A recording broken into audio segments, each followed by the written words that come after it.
تو جس نے ایسا کیا اس نے اللہ تعالیٰ سے شرمانے کا حق ادا کیا۔ مدنی چینل کے ناظرین، ہمیں یہ بھی سیکھنا ہوگا کہ سر اور سر میں جو چیزیں ہیں ان سے حیا کرنے کا، اللہ سے حیا کرنے کا مطلب کیا ہے؟ سر میں دماغ ہوتا ہے، اس سے حیا کرنے کا مطلب کیا ہے؟ زبان ہے، آنکھیں ہیں، کان ہیں، پھر پیٹ میں شرمگاہ ہے اور دیگر معاملات۔ تو نوید بھائی، ان تمام چیزوں کے بارے میں جو نبی کریم صلی اللہ علیہ وآلہ وسلم نے بیان فرمائی کہ حیا کرے، یعنی ان چیزوں سے وہ کام کرے جنہیں کرنے کا اللہ تبارک و تعالیٰ نے ہمیں حکم دیا، اور ان کاموں سے بچے کہ جن سے بچنے کا نبی کریم صلی اللہ علیہ وسلم نے ارشاد فرمایا کہ اللہ نے منع کیا ہے کہ وہ کام چھوڑ دو۔ کیا فرماتے ہیں اس بارے میں؟ دماغ ذہن کے بارے میں، آنکھوں کے بارے میں، کان کے بارے میں، زبان کے بارے میں کیا ارشاد فرماتے ہیں؟ دیکھیں، حیا کے دو پہلو ہم لے سکتے ہیں۔ ایک پہلو یہ ہے کہ بندہ نیکی کرنے میں اور اچھے کام کرنے میں حیا کرے، اور دوسرا یہ کہ گناہ کرنے میں حیا کرے۔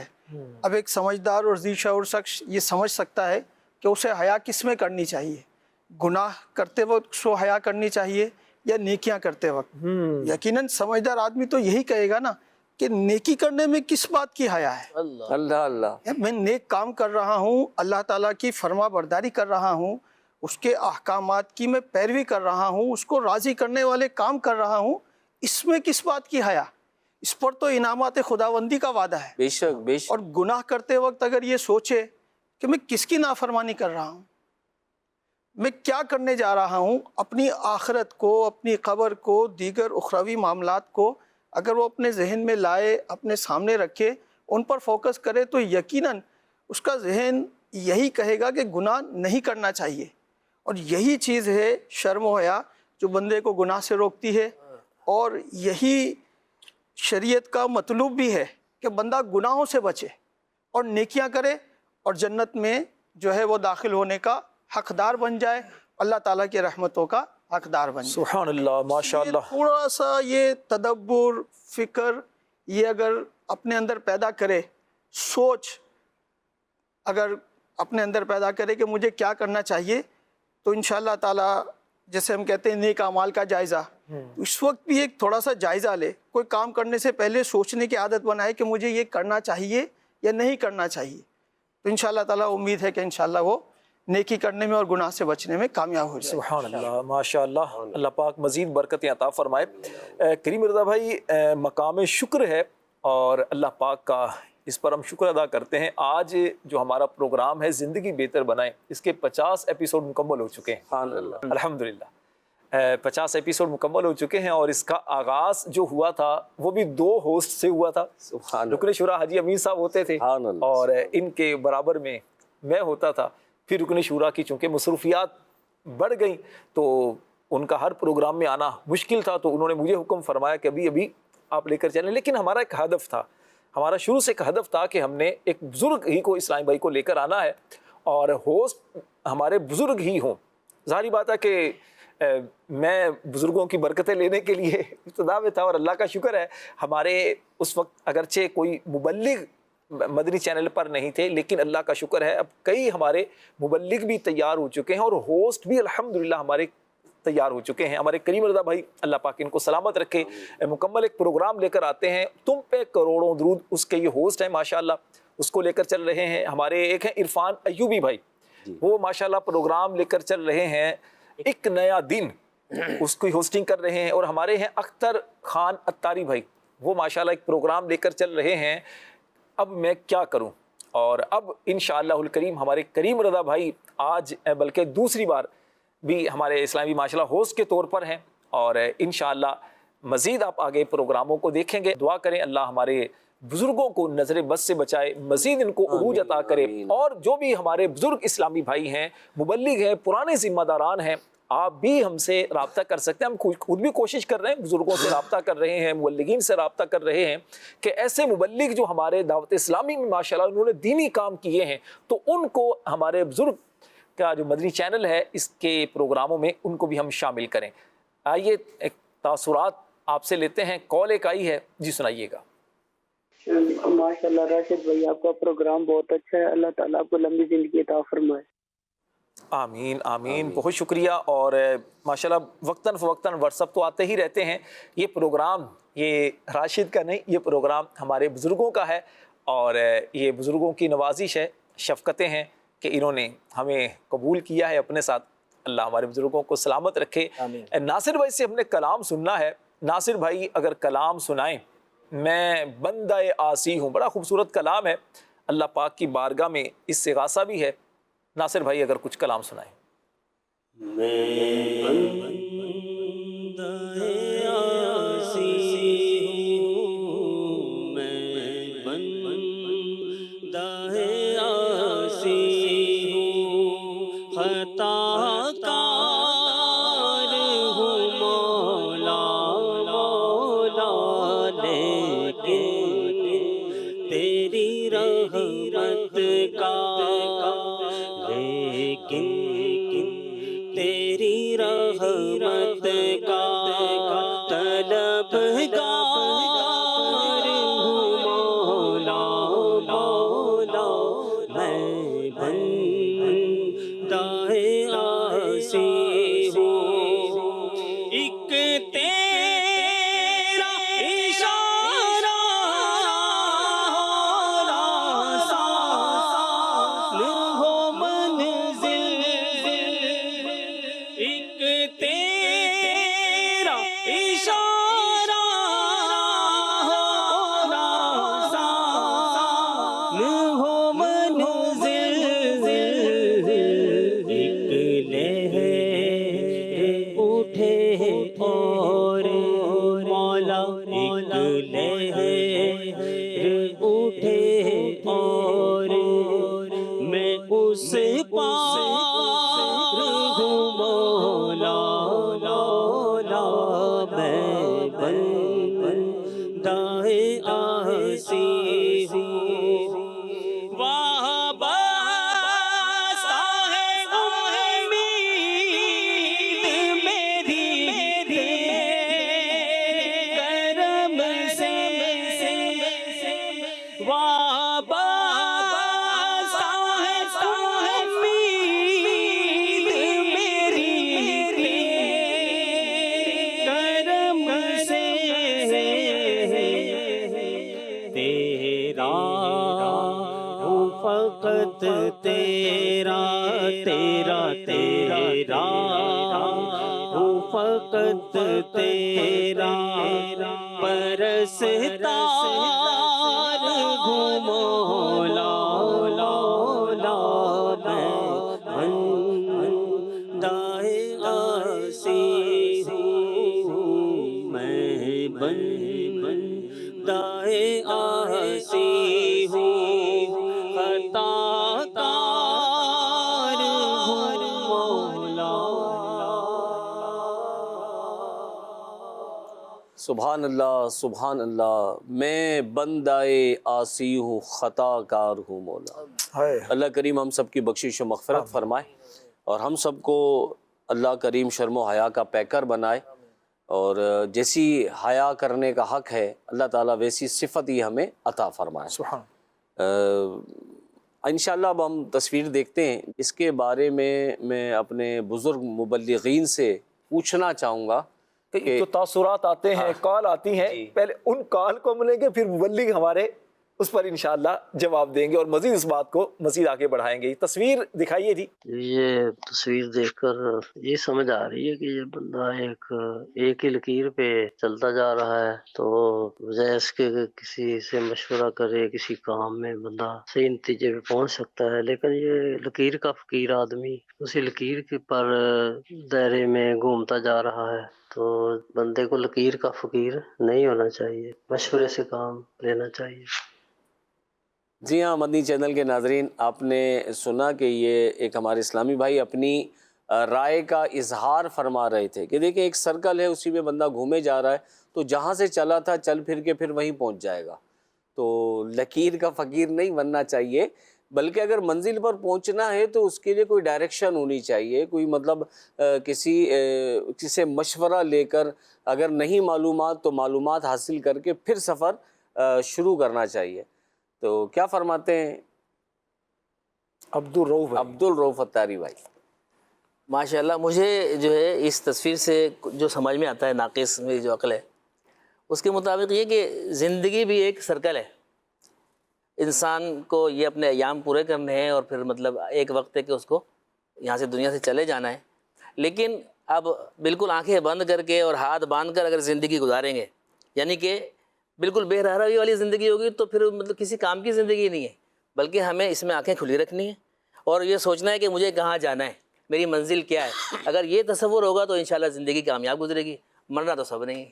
ہاں اچھا، بالکل ایک رائے ہے، اپنی اپنی ہر ایک کا رائے ہے، ہر ایک اپنے انداز سے سوچتا ہے. میں جو عرض کروں گا، جیسے اسلامی بھی نے کہا نا، انسان کو لکیر کا فقیر نہیں بننا چاہیے. اس میں ایک پہلو تو اچھا ہے، وہ اچھا یوں ہے کہ آپ آنکھیں بھی کھلی رکھیں، دل و دماغ اپنا بالکل روشن رکھیں. آپ کو لوگ مشورہ دیتے ہیں کیا کرتے ہیں، تو آپ ایک ہی ٹریک پر نہ چلیں، تھوڑا لوگوں کی رائے کو لیں اور فیصلہ آپ خود کریں. چلو تم ادھر کو ہوا ہو جدھر کی، یوں نہ ہو، اپنا ایک آپ کی سوچ ہو، اپنی ایک ڈائریکشن انسان کی ہونی چاہیے. اور ایک لیکن اچھا پہلو وہ یہ ہے کہ دین اسلام کی جو سیدھی لائن ہے اس لائن کے پیچھے پیچھے چلنا ہے، وہاں پر اپنی عقل کو استعمال نہیں کرنا. وہاں جو دین کی تعلیمات ہیں اپنی عقل کو اس کے تابع رکھ کر چلنا ہے. انشاءاللہ زندگی اچھی گزرے گی. مزید کال دیجیے. کر رہا ہوں. اس جو تصویر دی گئی ہے اس کے میری نظر میں دو پہلو نظر آتے ہیں. جو پہلا پہلو جو نظر آتا ہے وہ یہ ہے کہ انسان جو ہے بینگ اے مسلم، اس کو اپنی اسلام کی حدود کے اندر رہنا چاہیے. اگر وہ حدود کو کراس کرے گا تو وہ نقصان اٹھائے گا. دوسری بات یہ ہے کہ اس کو ہم ذمہ داری میں لیتے ہیں اس بات کو کہ انسان کو کنویں کا مینڈک نہیں بننا چاہیے، بلکہ اس کو اپنی سوچ کو، اس کے تدبر کو اور اپنی معلومات اس لحاظ سے یہ پازیٹیوٹی میں بات آتی ہے کہ جیسے علم دین کو لے لیں، اگر وہ صرف اور صرف جو ہے ایک دو باتیں جو اس نے سنائی ہوتی ہیں ان کی حد تک ہی رہے گا تو کم علمی بھی جو ہوتی ہے وہ ایک نقصان دہ چیز ہے. کیا کہتے ہیں ہاشم بھائی؟ کولوں کا بیل، اس کے بارے میں دیکھا ویسے کولوں کا بیل؟ جی دیکھا ہے. قافلوں میں سفر کرتے ہیں تو ہر جگہ جانا ہوتا ہے. سبحان اللہ. اچھا، اس کی آنکھوں پر پٹی باندھ دیتے اور وہ گھومتا رہتا ہے، وہ سمجھتا ہے میں نے بہت فاصلہ طے کر لیا، لیکن بعد میں کیا ہوتا ہے کہ وہیں کا وہیں ہوتا ہے. اچھا، ٹیوب ویل پہ بھی اس طرح کے بیل؟ ہاں، وہ پانی نکالنے کے لیے. ہاں. اچھا، ایک بات آپ نے جو بڑی پیاری کہی وہ بڑی کلک ہوئی کہ اسلام کے سیدھے راستے پہ یہ گول ہے، جہاں سے چلے گا وہیں آئے گا. اسلام کا راستہ سیدھا ہے. واہ. دائیں بائیں کوئی راستہ یوں جا رہا ہے، کوئی یوں جا رہا ہے. اسلام کا راستہ سیدھا ہے. لہٰذا کوئی بھی سفر شروع کرنے سے پہلے ٹارگیٹ فکس کرے کہ مجھے یوں سیدھا جانا ہے، مجھے یوں نہیں جانا، اور اسی راستے پہ چلنا شروع کر دے تو وہ منزل کو پا لے گا. ورنہ گول گھوم کے وہ اپنی جگہ پہ آئے گا. اچھا، اس کی مطلب ہے کہ تربیت کے لیے سایہ موجود ہے. اگر مطلب وہ سیدھا جائے نا تو سایہ کبھی یہاں پڑے گا کبھی یہاں پڑے گا، ظاہر بات ہے سورج کا آنا جانا، لیکن وہ دیکھے گا کہ سایہ اسے ساتھ ساتھ چل رہا ہے تو اسی سے سبق مل رہا ہے کہ بھائی میں غلط چل رہا ہوں، میں وہیں آ کے رک رہا ہوں، سایہ بھی میرے ساتھ چل رہا ہے. لہٰذا اس سائے سے بھی سبق لے کے سیدھے اسلام کے راستے پہ انسان سبق لینا چاہے تو منزل پہ پہنچ چیزوں سے بھی سبق لے سکتا ہے. اصل چیز ہے سبق لینے والا انسان بنے. جی مزید کال دیں. میرا نام منور اتاری ہے، میرا تعلق کھارا در کراچی سے ہے. دیکھیے، اس تصویر ایک رخ تو یہ ہے یا ایک تصور یہ ہے کہ انسان کو اپنی حد میں رہنا چاہیے، جبکہ اس کا دوسرا تصور اس پیغام کی صورت میں ہے کہ زندگی میں بعض اوقات ہم اپنی ہی بنائی ہوئی جو حدود ہیں اس میں قید ہو کر رہ جاتے ہیں، جہاں نہ کوئی ترقی ہوتی ہے نہ کوئی نیا تجربہ ہم کر سکتے ہیں، بلکہ یہ وہ ذہنی اور جذباتی دائرہ ہوتا ہے یا حدود ہوتی ہیں جو ہم خود کھینچ لیتے ہیں. خوف، مایوسی یا خود ساختہ رکاوٹیں.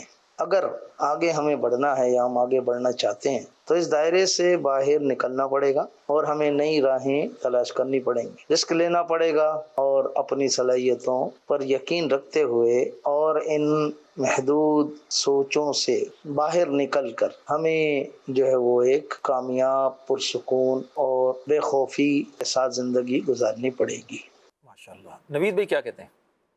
بالکل بہت زبردست پہلو انہوں نے بیان کیا، اور بالکل یہی ہونا چاہیے کہ انسان کو وقت کے ساتھ ساتھ جو ہے اپنی ترقی کو اور اپنی مطلب منزل کو مزید جو ہے بہتر سے بہتر بنانے کے لیے کوشاں رہنا چاہیے، اور اس سلسلے میں جو ضروری اقدامات ہوں، جو ضروری معلومات ہوں، اس کو لینا چاہیے۔ وہ اپنی فیلڈ میں دیکھے کہ میں اس فیلڈ میں یہاں تک ہوں، آگے تک میں کہاں تک جا سکتا ہوں، اور مزید میں کس طرح ترقی کی راہیں، ترقی کی منزلیں طے کر سکتا ہوں۔